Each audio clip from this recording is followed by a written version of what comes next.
Right. The very next panel excites me for very good reasons. This morning we have had conversations around climate and trade policy. We have had conversations around the mining sector and the resource course. But at the foundation of all of these things are money, to put it quite simply. And that's why the very next panel will be focused on economic resilience, financing Africa's future. If we are speaking about a prosperous Africa, what does that mean in terms of the money? In Nigeria, we say kudi, oh. Well, to chair this very distinguished panel is Professor Gibril Faal, who is a business and development executive and a visiting professor at the Firoz Lalji Institute for Africa. He co-founded and directs GK Partners, a social enterprise that supports socially responsible businesses and implements development programs. He has been involved in various international and diaspora development initiatives, including the Remit Aid and a company transforming remittances for sustainable development. He also consults for government and international institutions worldwide and has played key roles in UN negotiations. He has a rich academic background, having lectured at institutions like the Open University and also served on various UK and international boards. In 2014, he was awarded the OBE for services to international development. Ladies and gentlemen, once again, join me to welcome this very committed and inspiring man to chair this panel. Thank you so much. We did hear the introduction. This is the panel about money, isn't it? But resilience, finance, and resilience in Africa. We're very honored to have a distinguished panel who can assist us on this topic. Online, we have Dr. Vera Songwe, who's the former United Nations Under Secretary General and was Executive Secretary of the Economic Commission for Africa. Welcome, Dr. Vera. We have Professor Kingsley Moghalu, who has a career as a diplomat, academic, central banker, and who is currently the inaugural president and lead of the Africa School of Governance. We also have from the side of practice, Mayowa Kuyoro, who is a partner with McKinsey in Africa, in Nigeria, and the lead on the fintech practice and financial services practice. Again, from the practice side of what's happening on the continent, we have Paul Buwiso, who is the Chief Executive Officer, CEO of the Uganda Securities Commission. So we have policy people, we have practice people. In the next hour, the format would be conversational on the part of the experts here, in that we would ask them a couple of questions with short intervention from them, and based on that, we would open up for either question coming from what they've said or other things that are relevant to the topic. The only main brief we've given them is that let them guide us on the options and opportunities rather than too much a discussion of the problems, because I think all of us have agreed the problems are huge. But just to summarize them, which problems are we talking about?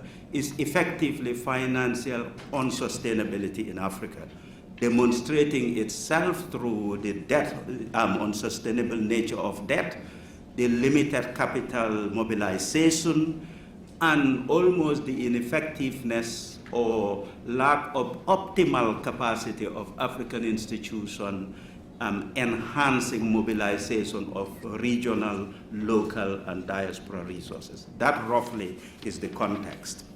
Does that make sense? Okay.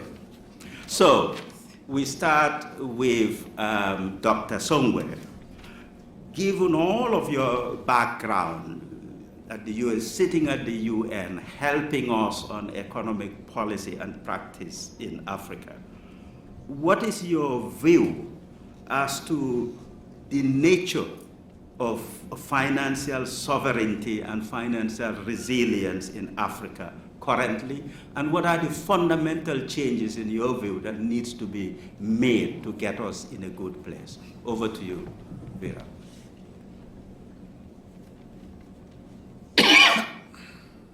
Thank you, Professor. Can you hear me well? We can hear you, thank you. Good, there is a little bit of a lag. No, it's a pleasure to join you today in this conversation. Let me start, of course, by congratulating the organizing team, and yes, I would give you also a hand applauses for being the largest student organized conference. Sorry I couldn't be there with you this year. Hopefully once I will be able to join you in person.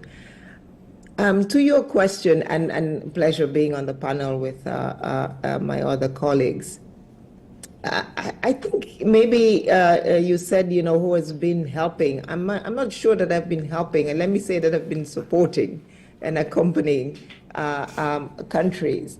One thing in the space of sort of financial reform, and we all talk about, the need for financial reform on the continent, but at the same time we have this big debt sustainability issues, and we need to raise additional resources for growth.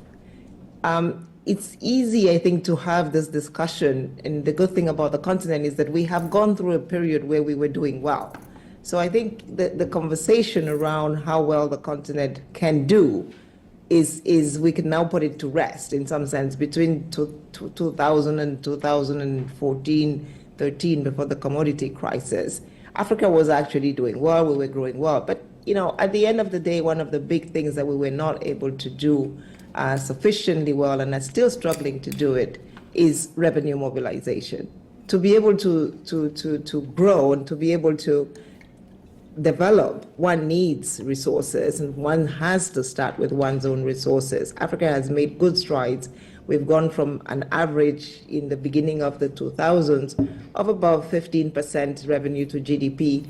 Today we are somewhere in the order of 20%. In Europe and in Asia, they are at 34%. So we're 15% behind in terms of sort of savings. That is the gap that Africa needs to be able to catch up, to be able to grow sustainably and to meet the needs and the demand. So I think the first conversation that we have with all governments is, can we increase revenue collection? We've seen already, for example, in Nigeria, huge effort being done. Non-oil revenue in Nigeria is 7% of GDP. So remember, I said you need 34. Africa is on average somewhere in the order of 20. Nigeria is 7. You can grow with 7, right? So we need to do much more. We need to do much better. Many of the African countries, Kenya and the rest, are hovering somewhere between 15, 18 and 21%. So Senegal, and they've all made huge efforts. With the advent of technology, of course, we could do better. So that's one area where I think there's a lot of work that needs to be done. The second one is, we can strengthen our national development banks. Nigeria has a huge sovereign fund that can, of course, also contribute to its growth and development. But before you do that, we need to make sure that we are not sort of getting unsustainable debt. And many countries on the continent have done a lot of work on sort of the difference between debt and liquidity. Essentially, we talk about debt to GDP at 60%. If your debt to GDP is higher than 60%, you're beginning to get into debt distress zones. But it's not necessarily that. It's really around your debt service. It's how much of your revenues you're collecting, you're using to pay for your debt service. Now, if you're not collecting enough revenue and you're using 50% of that to pay for debt service, then you get into a lot more trouble. And so essentially, the biggest question that we have on the continent is the cost of capital. Okay. Because we are not generating domestic capital, we have to borrow. If the cost of borrowing is very high, which essentially is the cost or the interest rate on your debt, then you have a problem. One of the big issues that Africa has today is that because we were doing well in the 2000s, we borrowed a lot. And those debts have come due or are coming due in the next 2 to 3 years. And so, we have to pay the bullet, but we also have to be paying the debt service. And so we are hit with this big sort of a bill that we were not anticipating because we thought we will continue to grow. Of course, a lot of the shock that Africa has faced is external. We had the COVID crisis, then we had the war in Ukraine, then we had the quantitative easing being withdrawn, then we had inflation in the United States, which then tightened rates and tightened them a lot. And so many of us, many of the African countries that borrowed on flexible exchange rates, I think you're in the UK, you understand this because you lived it for a few months there when you had a different government, in the importance of rates going up when you have flexible and adjustable exchange rates is that when rates go up, your bill goes from $2 to $10 overnight, but you still have to honor those obligations. And so I think the biggest problem that Africa has is first we need to borrow more in local currency. If we can borrow more in local revenue collection, if we can do revenue collection well, if we can work with our national development banks that have local currency, if we can borrow more in local currency, then you are not exposed to the vicissitudes of exchange rate movements. But of course we need foreign currency because we are still a developing country. We import a lot. A lot of our partners work in dollars and foreign currency. So we need to find some way of stabilizing that. One of the things that I do is deepening our capital markets because our capital markets essentially are very shallow. And because they are very shallow, we don't get the kind of debt at the kinds of maturities that we need. And so essentially creating also institutions for financial market engagement, which allow us to lower the cost of capital is going to be something that is quite important as we go forward with this conversation. Africans can do it. We're beginning. We see a lot more financial institutions being created on the continent. Many countries are working harder to create stock markets and exchange. And so I think what we can do, we've just created the first All Africa Sovereign Bond Index on the London Stock Exchange under the LSF, the institution that I created and lead now. These are the kinds of instruments that hopefully we can help use to begin to reduce the cost of capital so that Africa can continue to grow in a sustainable and long-term way. Thank you so much for setting the scene and also the focus for these discussions that is on practical solutions. Now, Prof, she mentioned the importance of local resource mobilization and the high cost of debt.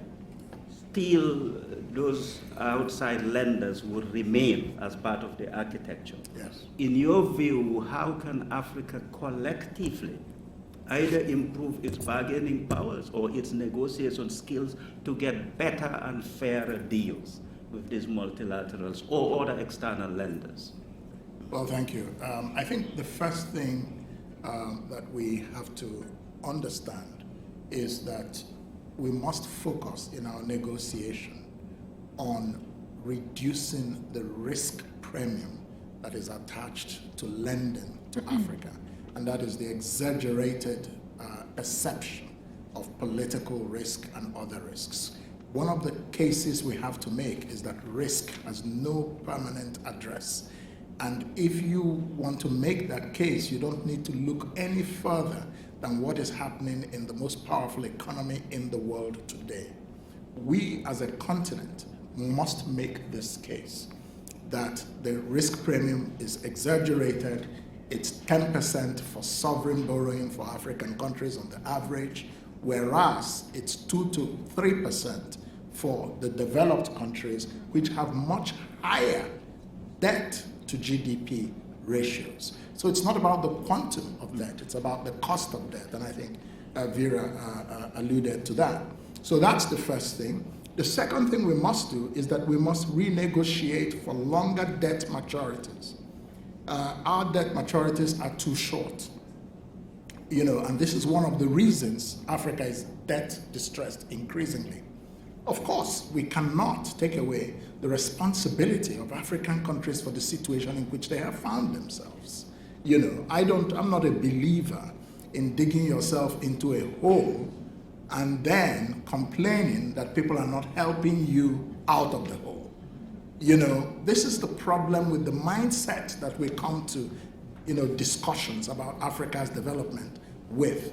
Why was it that a decade ago, our debt to GDP ratio was 31%, but today it's 67%. Did anybody force the debt on you? So we also have to look at ourselves as well. Then the other practical approach I would propose is the use of the G20 framework.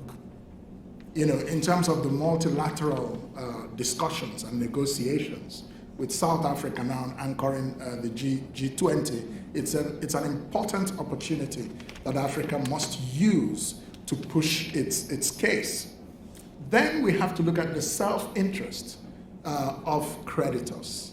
And one of the arguments there is that the more distressed African countries and their economies become, the more the migration crisis to your countries. With the rise of populist governments in many developed countries today and their hostility to immigration, this is a plank to be used in diplomacy and negotiation.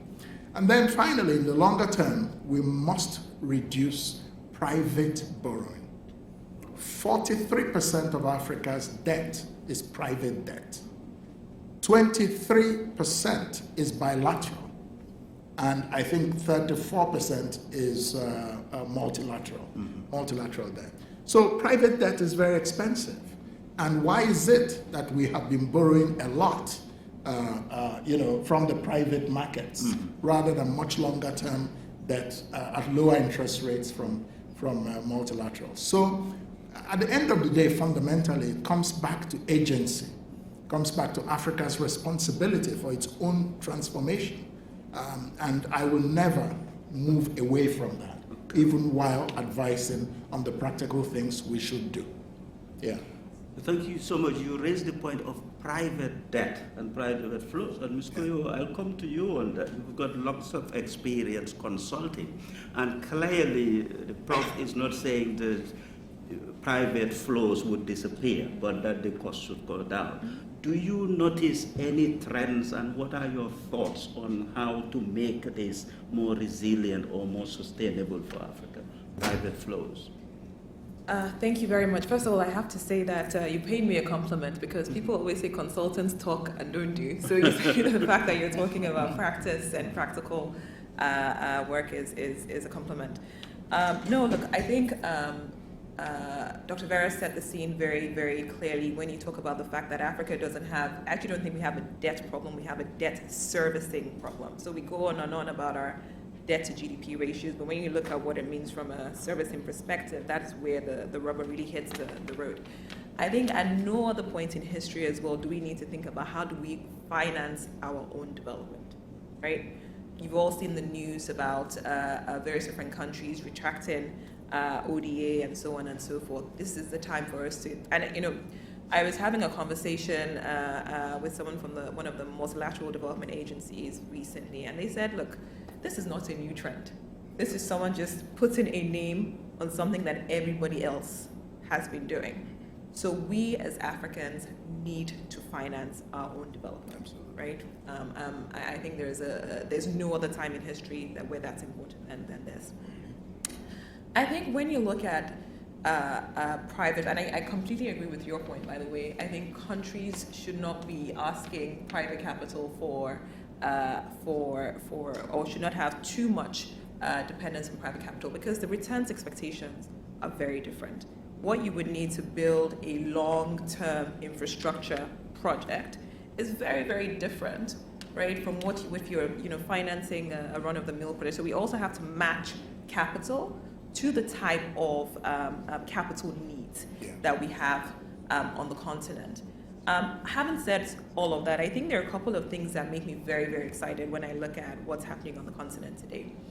When I look at what's happening, first of all, in sort of private equity and venture capital, there are very, very many bright spots, right? You have Nigeria, you have Kenya, you have Egypt, you have South Africa, where sort of small ticket financing is helping to generate and drive innovation on the continent. If you look at some of the startups that are valued as unicorns, right, across the continent, you see that it's those little kernels of financing that helped get those institutions sort of on the way. So I think that's one. I think the second thing is infrastructure financing, right? I was looking at the numbers very recently, and every time you have a conversation about infrastructure financing on the continent, the conversation that happens is we have this, anywhere between $60 to $100 billion gap every year. That's what people say. But when you look at actually the trend, when you look at what's been happening over the last 2-3 years, we're actually seeing we saw quite an increase in infrastructure financing. And I think for me, again, that's an absolutely great sign. People are understanding what the criticality of having the right infrastructure, whether it's roads, transport, energy, digital infrastructure, and we're seeing all of that movement happening on the continent. I think the third and final point I will make, actually there's 2 more points I will make. One is that we're seeing people also being very innovative about where they're sourcing their capital from.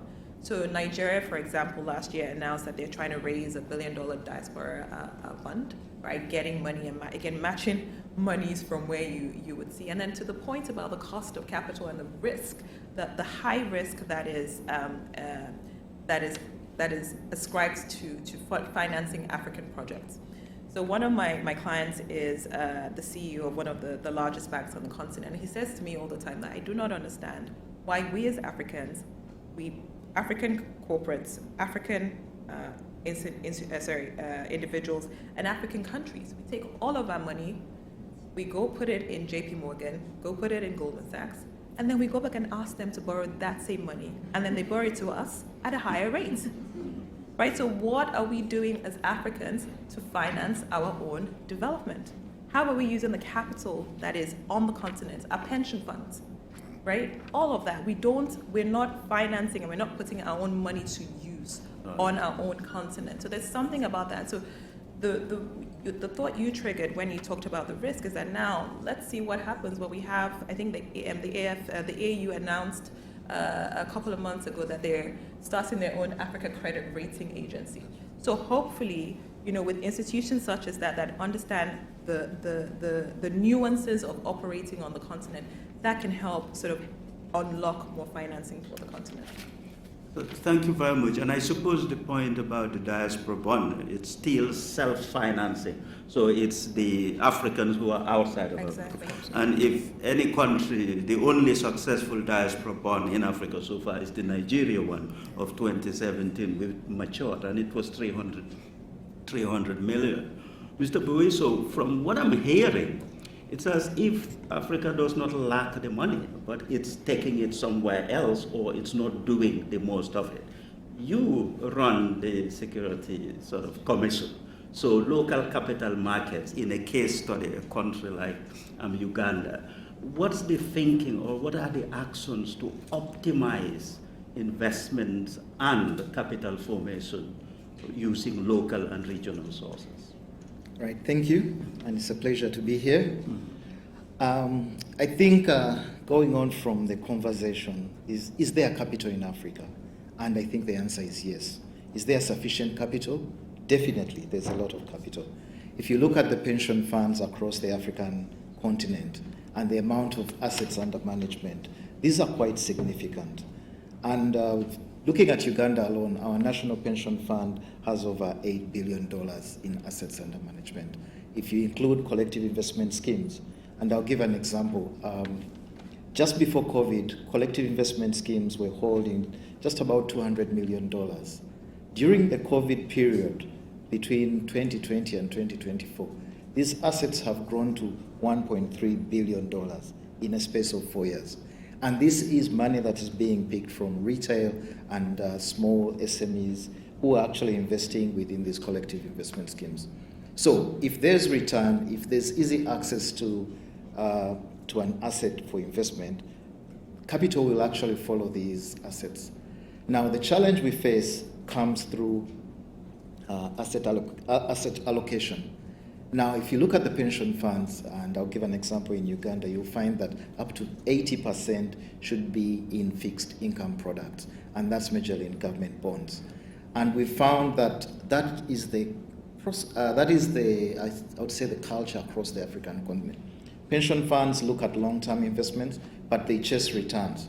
And we found that whereas they were willing to invest in government bonds because of the security associated, but what has resulted in terms of funding, especially corporates, SMEs, is that the core players in this space are chasing return, but the pension fund regulations and policy limit what can be put into long-term infrastructure projects because of the risks and the kind of setup associated with these long-term investments. So there's need to change policy around how pension funds can allocate funds to, say, a road infrastructure project or a bridge, because there is opportunity there. We've seen that in terms of venture capital and the like, and equities, the flows or the allocations are less than 3% in this front. Reason being is that they are looked at as risky assets and it's easier to get a good return.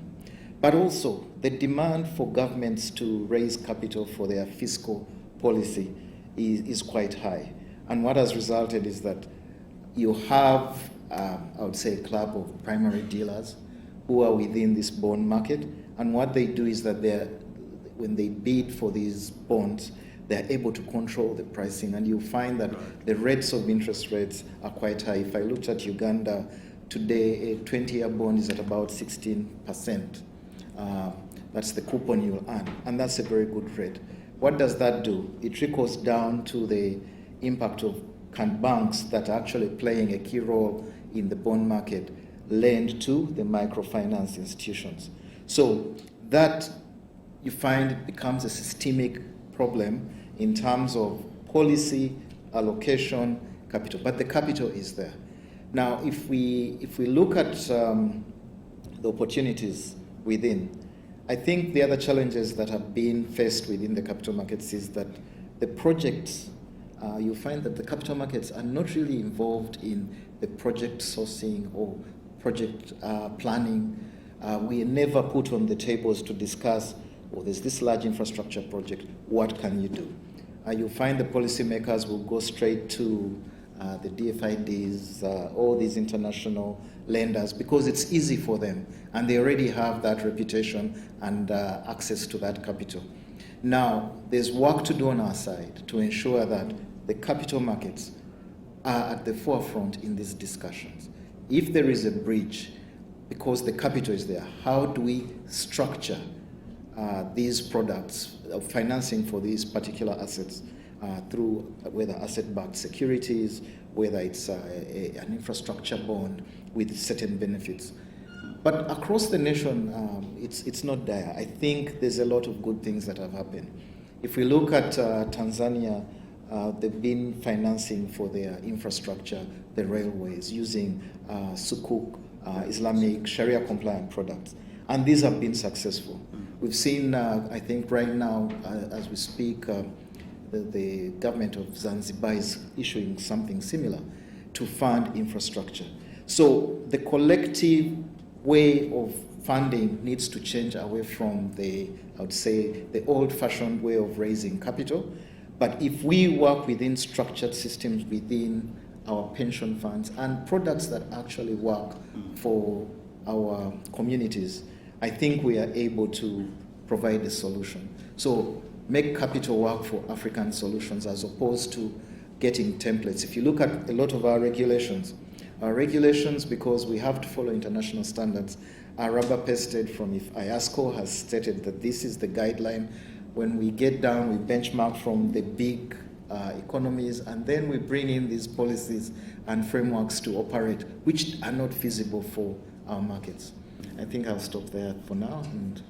Yes, I'll just follow up on what is the role, in your view, of technology, digital platforms to be a positive disruptor? We can see in general finance how, say, mobile money have changed how people interact. And of course, some of the portfolio and the government portfolio products are dominated by the big investors. What's the role of digital platforms and digitalization in democratizing and retailing, bringing at a retail level sort of investment and capital mobilization? I think they are the key or the gateway in Africa. And I'll use Uganda as an example. A few years back, we had an initial public offer. And we put in place, we worked with the mobile telecom operators to put in place a solution, a USSD solution that would enable the retail but provide this financial inclusion and allow anybody, democratize access to the capital markets. This particular solution, this particular IPO was open for 6 weeks. Within a period of 6 weeks, we saw 78,000 accounts opened using technology on USSD. All you needed was a valid national ID. That system would check with the National Identification Office authority, verify that you're actually a citizen and you've got a valid national ID. Your account would be opened within under a minute. Thereafter, you'd be able to use your mobile wallet to participate in an IPO. And of the 78,000, 21,000 individuals actually participated in that IPO. And what happened from there on, they were able to use the same technology to buy, sell, exit, and operate. But moving forward from that, that was just one example. And I would say the retail investors were able to subscribe about $25 million into that IPO. So the potential of collecting money using technology and easy-to-use technology is quite immense. But moving on, we've seen that the phone and has been able to provide solutions. Right now, retail investor, the day-to-day individual can be able to borrow off the phone because the telecoms have been able to provide solutions. We've seen them start, the central bank start to regulate that particular space. But a lot of products have been designed around that to provide capital to companies, to individuals, among others. Okay. But a few things we need to look into is how to, I think in this, in the capital markets world space, it's called crowdfunding. So crowdfunding has worked a little different in Africa and Uganda, specifically East Africa. We've all heard of M-Pesa, but we've heard of the SACCOs, the chamas, and the collective investment clubs. We are able to collect money within those groups, and these subscribe to all these collective investment schemes. They are able to lend to their members, and these groups have shown the capacity to pool resources. What that says is that development of these fintech solutions can provide long-term benefits to the capital markets, but to investors across the board. And finally, maybe in the agricultural space, we've seen the same solutions providing information in terms of prices for commodities, where markets are available, where one can source, say, inputs for your farming, among others. So the technology is key, it's core, and in terms of driving future growth, if you're not in that space, we in the capital markets have gone in there and we've started mobilizing resources. What we now need to do is create the product. So if a company or an SME needs money, what kind of product and what kind of regulation can we use? Because the tools are there. But now the issue is, how do you fund those companies using the technology in place? Thank you. Thank you so much. And Ms. Kayoro, you talked about, particularly in Nigeria, how infrastructure financing is being diversified and all that. Can you give us other examples of models of sort of blended finance partnerships, or how innovation and new form of sustainable finance is happening on the ground? Yeah, I think on that question, part of the reason why blended financing works is it helps to de-risk, the investment. That's a big part of why people are not investing, and also crowding funding. And you've seen various different types of that model across the world. I'm just going to give maybe one or two examples that I'm quite excited about.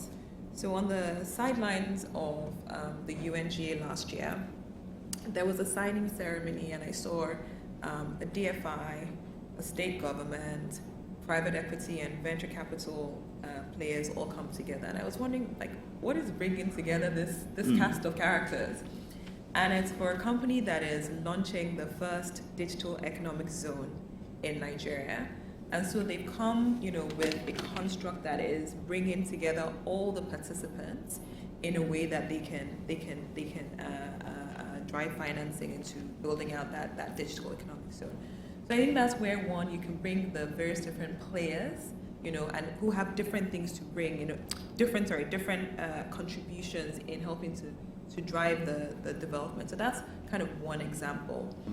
The other example that I was thinking of as I was thinking about this question of sort of blending financing and de-risking is also things that are helping to, we tend to think about blended financing when we're looking at large infrastructure, big money, big things.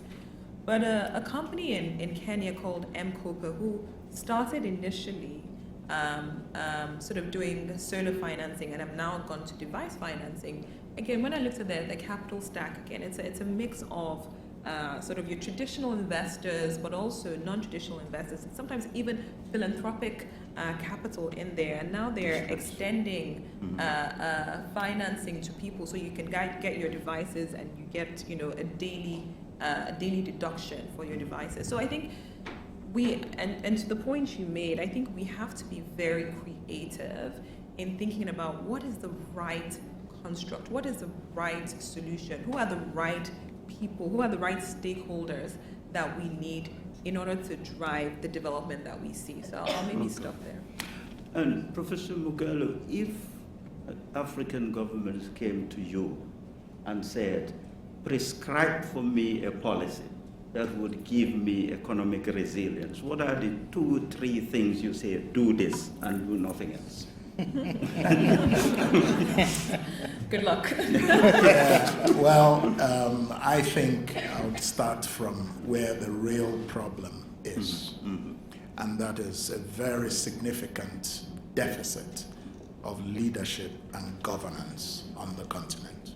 Everything else flows from there, including the capacity, the competence, the political will to manage our economies effectively for the benefit of our people. The governance challenge is real, it's huge. In fact, it's a crisis. And that's one of the reasons that a number of visionary African leaders, driven mainly by President Paul Kagame of Rwanda and His Excellency Haile Mariam Desalegn, the former Prime Minister of Ethiopia, now founded the African School of Governance, ASG, which I am honored and privileged to have been selected by them as the founding president and vice chancellor. And the whole point is to train a new pipeline of African leaders while also addressing the current leaders, some of whom are the problem, quite frankly. We'll deal with them with executive education. But we have an MPA because we know they will not come and spend 2 years doing a Master of Public Administration. So we'll get them with 3-day short courses, 1 week, 2 weeks.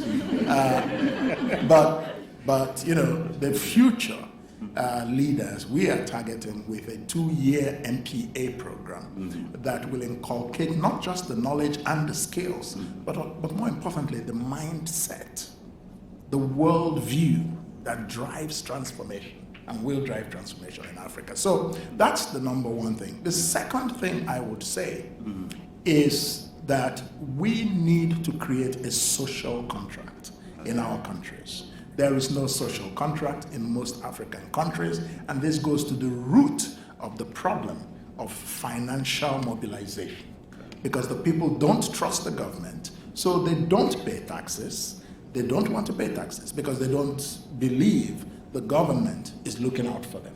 So this is the second problem. The third problem, the third approach I would recommend is a caution on the matter of finance and financialization. You see, we always make a mistake in Africa of going for the shadow, but not the substance. I was deputy governor of the Central Bank of Nigeria, and we introduced financial reforms in Africa's biggest economy. But you see, finance that is moving around but is not underpinned by productivity of the economy is a Russian roulette. That's you're just moving, sloshing money around, whether through your mobile phone or whatever. You can say it's more democratized in terms of access to it, but it's not driving transformation. So what will drive transformation? And then you bring access to capital. I would say investment in two very important things. The first is electricity, good old electricity, energy. That's it. If you have, the kind of power generated in Africa, Africans are very resilient naturally. They're very dynamic and enterprising naturally. But if you have the cost of power being 50% of anybody's business, why would cheap imports from China not knock you out? Yeah. So the next thing I would say in terms of resilience for Africa is invest heavily in the African Continental Free Trade Area. Yeah. The CFTA. Regional trade is very important because in the past we have traded globally without realizing that most of what is called global trade is in fact regional. When 70% of Europe's trade is within Europe, 60% of Asia's trade is within Asia, 40% of North America's trade is in North America, and 13% of our trade only is in Africa. But you've been led to believe that you are actually engaged in global trade. So that's how we trade, that we must reposition. Then the question, of course, is what we trade in. That goes to value addition, that goes to productivity, instead of selling just raw materials. So that's my, yeah. Thank you so much. I'll encourage you to get the leaders on a 5-year degree program. That may just help the countries. Their absence, that is. Dr. Songwe, many of those policy makers, young leaders, are actually in the room here. There's some of the students. What sort of guidance and advice would you give them as to picking up on this change in mindset and bringing in the sort of actions from a policy and practice point of view for that resilient African economy? Over to you. No, thank you. I will dare to offer a few, but I'm sure they have a lot more. But maybe before we go on to me giving policy advice, let me just sort of, I want to come back on two things. One is this African rating agency conversation and the African perception. So, there are 3 rating agencies in the world today, and Moody's, Standard & Poor, and Fitch. And, after the 1997 crisis, the East Asia crisis, the Japanese were upset with these rating agencies, and in 2008, and said, they're not rating them well, they'll create their own agencies. So they created 3 rating agencies. One of them went under.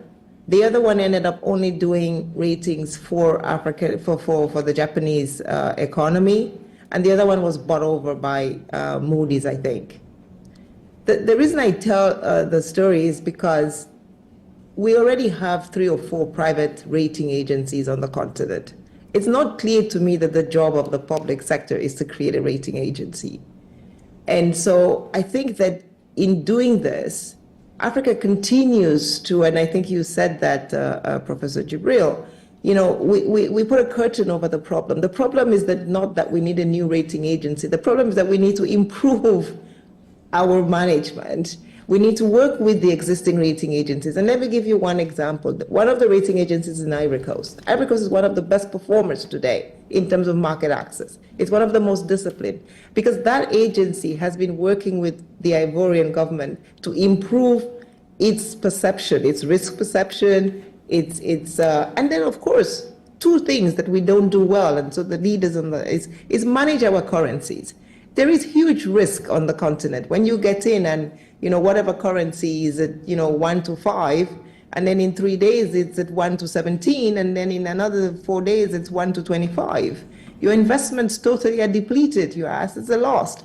And so I think there are a few things that we need to do that we are not doing yet. We don't have good debt management offices on our continent. We have maybe Benin, I gave the example, is one of the best, if not the best on the continent today. Let's do what Benin, let all of us do what Benin is doing, improve our debt management, get the data, get the numbers, be transparent about the numbers, report them on a timely basis.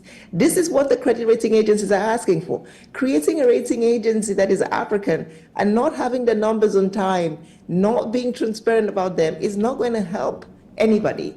And so I think we should go back and think a little bit about maybe what this rating agency that we've created should do is work, in some sense, nationalizing what should be a private business is not a really good idea when the private sector can do it well. And so for the leaders in the room, I think that's one of the first things that maybe we should try to look at is how can, institutions that are national institutions work better? Yes. And that we must accept to some extent that, what we are doing may or may not necessarily be the right thing, and so try to change it. I think that's the first thing. And it is not incompatible with sort of an African perception of things, but many things that Africa is going through, Indonesia is suffering or had suffered. We talk every day and laugh about Argentina. Argentina is making many mistakes that we could learn from. On the other side, Mexico has made many mistakes and is doing many good things, like improving its trade, stabilizing its exchange rate, building deeper capital markets, using more domestic investments and currencies, pulling out from its capital market. So there are other countries that have gone through it. Why is Vietnam doing so much better than Nigeria today? We could look at that. So I think we need to look maybe for the students in the room and the young leaders, is to say where have other parts of the emerging world suffered this problem, and what have they used as solutions? Because there are good solutions out there that have actually worked. And so maybe looking out, we talked about the African School of Governance. A lot of what is happening in the African School of Governance is learning from what Singapore did and how Singapore got better at it and improved itself. We could do the same. The mistake is not to learn from others. The mistake is always trying to say, of course we can continue to create, but the more we learn, the faster it is that we create our own ideas, because we can at least see what's happened with many of the emerging market economies that are around us. And we should be asking the question, why are so many of those countries that started, let's take 2008, post-big crisis, right? The global financial crisis, why are they doing so much better than Africa today? And see whether we can improve on our performance based on those things. And energy is one of them. We need to fix energy. Even as we celebrate the use of technology, in many of our countries, access to technology, affordability of technology is still prohibitive. So it's very difficult, even with that, to have the kind of inclusion that we need. And so the second issue that we need to do on the continent is a lot of inclusion. We need to see whether we can use technology. One, to bring more people into this financial system that we're talking about. If you look at, we were talking about, the capital markets and the equities, there has not been any exits from any investments on the continent in the last 7 years. Normally, when you invest your money in a country, you hope to exit in 7 to 10 years. Exiting on the continent is very difficult. So sometimes maybe it's not the risk of the project itself. It's just that by the time you think you should be exiting, the economy has changed so much that you can't. Okay. And that's the policy stability that we are not able to assure any investors. So I think these are some of the things that we need to look at, is to say three things: learn from others. There's many developing countries that have gone through many experiences. We can maybe see how we improve on that. We can benefit a lot more from technology if we try to democratize it a little bit more. And acknowledge finally that there is risk on the continent, and work even harder to try to see how we can lower some of it. Thank you so much. We may still have time for maybe 3 questions. And can we get a show of hands? 3 questions. One here, and the lady here. So we start with the gentleman here, and the lady here. Thank you very much to all the speakers. My name is Lam. I'm a student here at LSE and from Kenya and Tanzania. And I think one form of financing that I wanted to, perhaps that wasn't touched on, is remittance. I think it's above 100 billion right now and projected to be above 500 billion. Is there a way, firstly, for African governments to better connect with the diaspora, which is very, very large now, kind of some kind of innovation, perhaps channel that money? Obviously, it's used for small doctors for families or for building a house back home in the village, but better to channel it for infrastructure or perhaps larger projects, because it's quite a large influx of money into the continents. What are your thoughts on kind of how to better capture remittance, as there are already like technology and fintech solutions, but is there something more that can be done? Thank you. The second question here. The microphone here, please.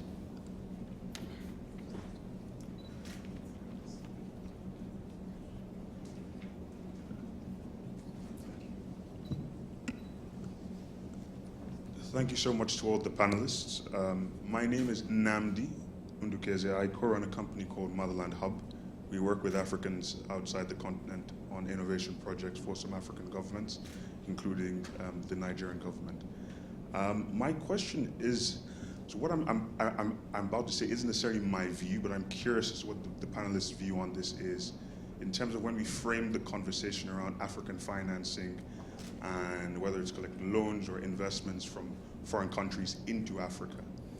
I had a conversation with a friend in Georgetown University, and he was making a presentation to some African ambassadors that were going there.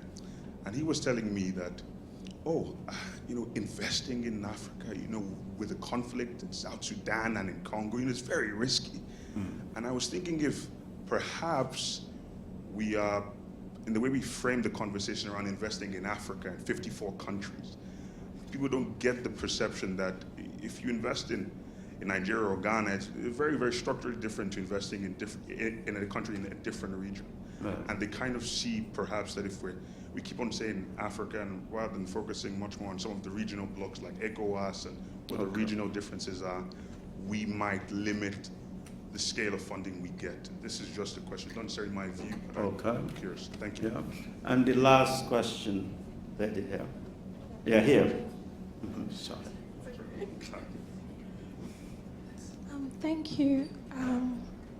I wrote down my question, so I'm just going to read it out. There is a consensus that debt servicing is a huge factor in why there's a deficit in funding the continent's development. And Dr. Vera alluded to the problem of currency, which is something that I've spent a lot of time within class and with my peers talking about, and how the instability of market forces impacts the amount that African countries have to pay back, especially since we are locked into this system where a country's national currency is a global currency, which is dollar. So America's internal policies with respect to its currency would ultimately affect every country. So I was wondering if you have any thoughts on the dollarization, or what the cost could be for the continent. Okay. Thank you. Thank you so much. So, distinguished panel, we have very short time for the responses. You don't need to answer all three questions. You can pick one of them. One, dollarization. The other is the perception of management of risk in Africa and how to optimize diaspora finances in general, remittances and finances. Should we take it quickly from you, Mr. Buwisa? Okay, I'll go with the diaspora. I think what policymakers and governments need to do is, one, we heard about diaspora bonds, but I think to incentivize the diaspora to send more money into infrastructure projects, they need to put certain incentives such as preferential tax incentives, especially on withholding tax, so that the diaspora out of the country can be encouraged to channel funds into particular projects.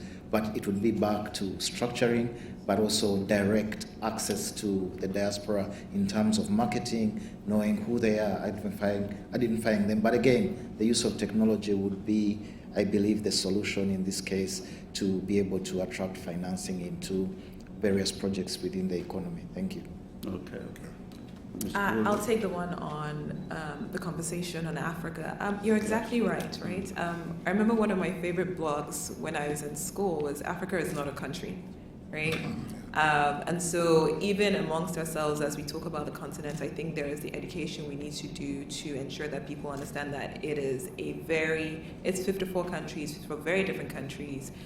We did some work a couple of years ago where you see that actually half of the African population lives in countries that are growing above 5-6% on average. So we definitely have work to do in educating and helping people understand that when you talk about Africa, you're talking about 54 sovereign states.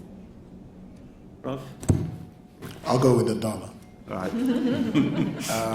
And as a former central banker, that should not surprise you. But a couple of things I want to say about, de-dollarization. I think that's what you were trying to say. The challenge from the BRICS to the dollar. No doubt about it, a few years ago, 70% of the world's central bank reserves were held in dollars. Today, it's about 60%. So there is a certain decline. But don't let that fool you into believing that the dollar is going out of fashion tomorrow morning. It's not. One of the reasons is that despite the rise of the BRICS and the rise of the renminbi, when I was deputy governor of the central bank, I managed the diversification of our reserves, and we were the first African country to invest in the renminbi currency, and we put it about 7 to 10% of our reserves in the Chinese currency. So that's a recognition of the rise of China. But the problem with the renminbi is that the type of transparencies that exist in the global Western-led financial markets do not exist in the Chinese financial markets. The Chinese markets are a very, very unique hybrid of a market that is operated from behind by a political party and a political structure. And so while the productivity of China has raised the power of the renminbi, and many countries in the BRICS are trying to trade in it and all that, but so what it does is that it will simply achieve a better balance in terms of reserves management, not that it's going to overthrow the dollar anytime soon. So that's one. The second aspect of your question concerning the stability of currencies domestically is that it comes back to the matter of governance and economic management. If what you sell to the world is simply raw materials, then you're exposed a lot to external shocks. And your currency's stability depends on some very practical things. How much reserves do you have? Do you have enough reserves to cover imports of 6 months, 12 months, or 3 months? And so the more efficient management of our national economies is very, very important, and investors and trade partners will see that if it's the case. I give example again, not to praise ourselves, but when I was deputy governor of the central bank from 2009 to 2015, the Nigerian currency was very stable. It was between 150 naira to $1 to 165. We had a band, and it never left that band. And the reason is that we introduced a raft of reforms and discipline in the financial sector. We pushed for the creation of a sovereign wealth fund, even though we were very late to the party. It was about 2012 to 2013 that we created the sovereign wealth fund, and some politicians were castigating us and saying, you are saving for the rainy day, but the rain is already beating us. So why are you, let's spend this money and get an umbrella. So anyway, we can have a conversation offline. Dr. Sowe, I'll give you 1 minute, please. The organizers are on my case for the time. So you have 1 minute and the last one. No, thank you. I'll take the credit rating agency question, since that was the one that was left that's going to do the dollarization. But I think actually that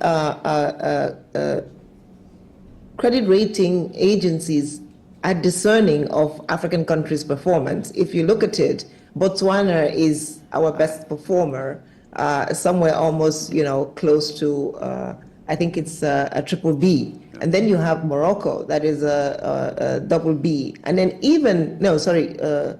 double B plus.